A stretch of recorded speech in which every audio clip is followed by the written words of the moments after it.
Thank you.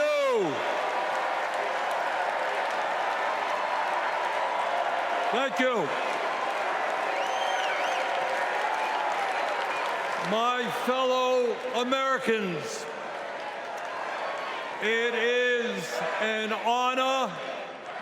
It is an honor to be with you tonight because we're laying the groundwork for Kamala Harris to become our next president.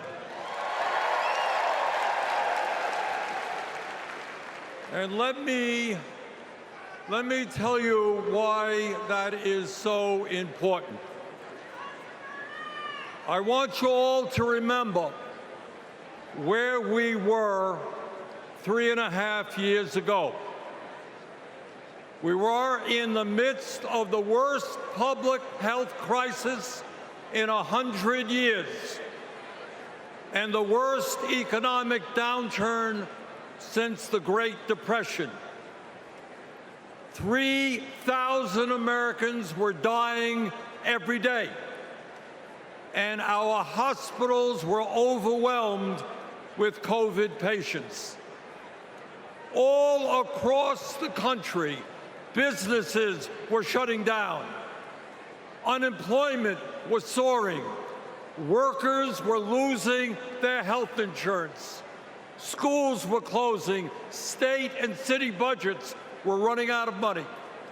People were being evicted from their homes. Children in America were going hungry. That was the reality the Biden-Harris administration faced as they entered the Oval Office. A nation suffering, a nation frightened, and people looking to their government for support. And within 2 months of taking office, our government did respond.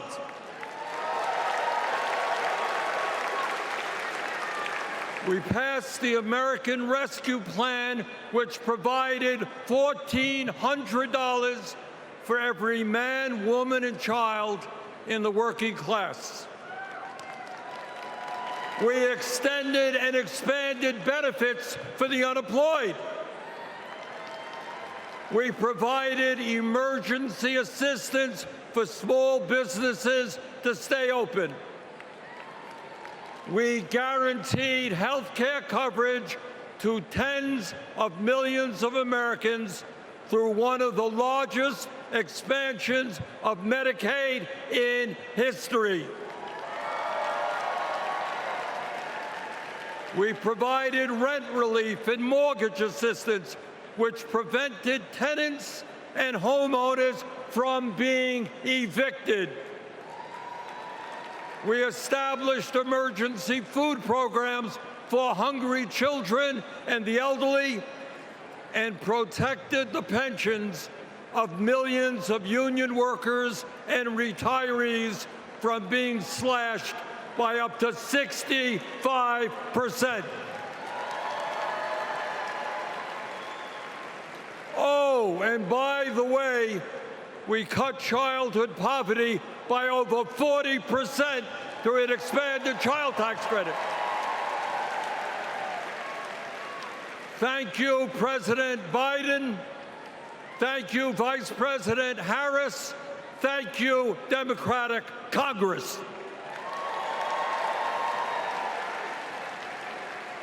Now, I say all of this not to relive that difficult moment, but to make one simple point. When the political will is there, government can effectively deliver for the people of our country. And now we need to summon that will again, because too many of our fellow Americans are struggling every day to just get by, to put food on the table, to pay the rent, and to get the health care they need. Brothers and sisters, bottom line, we need an economy that works for all of us, not just the billionaire class.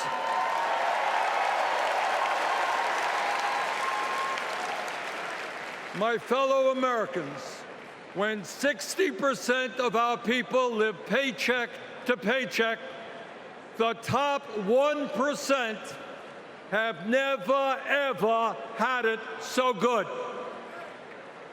And these oligarchs tell us we shouldn't tax the rich. The oligarchs tell us we shouldn't take on price gouging. We shouldn't expand Medicare to cover dental, hearing, and vision. And we shouldn't increase Social Security benefits for struggling seniors. Well, I've got some bad news for them.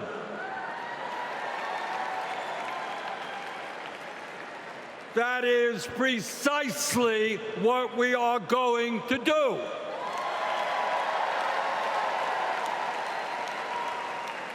And we're going to win this struggle because this is precisely what the American people want from their government. And my friends, at the very top of that to-do list is the need to get big money out of our political process.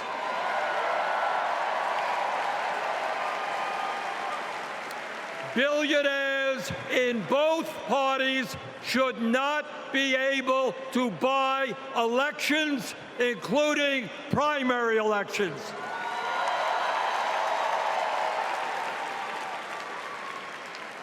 For the sake of our democracy, we must overturn the disastrous Citizens United Supreme Court decision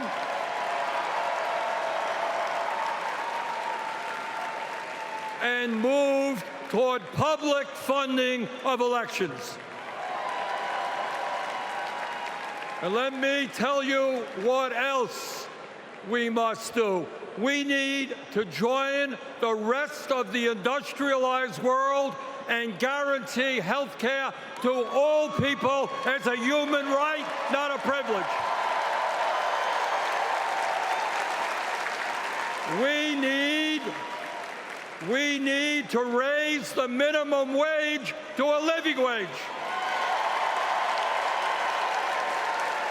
We need to pass the PRO Act so that workers can organize in unions and gain the decent pay and benefits they deserve. We need to strengthen public education, raise teachers' salaries, and make sure that every American, regardless of income, receives the higher education he or she needs. We need to take on Big Pharma and cut our prescription drug costs in half so that we no longer pay any more than other countries. Joe and Kamala made sure that no senior in America pays over $35 a month for insulin. We need to make sure that reality is true for every American. I look forward to working with Kamala and Tim to pass this agenda. And let us be very clear. This is not a radical agenda. But let me tell you what a radical agenda is. And that is Trump's Project 2025. At a time of massive income and wealth inequality, giving more tax breaks to billionaires is radical. Putting forth budgets to cut Social Security, Medicare, and Medicaid is radical. Letting polluters destroy our planet is radical. And my friends, we won't let that happen.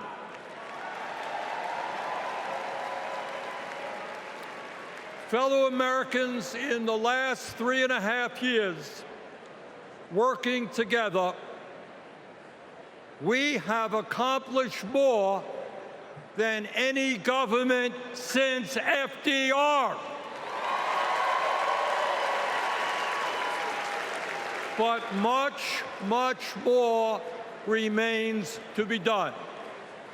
We must summon the courage to stand up to wealth and power and deliver justice for people at home and abroad. Abroad, we must end this horrific war in Gaza.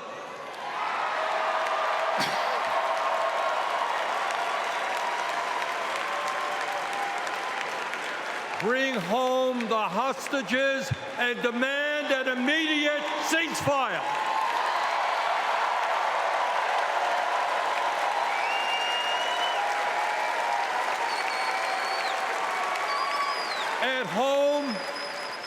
At home right here, we must take on Big Pharma, Big Oil, Big Ag, Big Tech, and all the other corporate monopolists whose greed is denying progress for working people. On November 5th, let us elect Kamala Harris as our president, and let us go forward to create the nation we know we can become. Thank you all very much.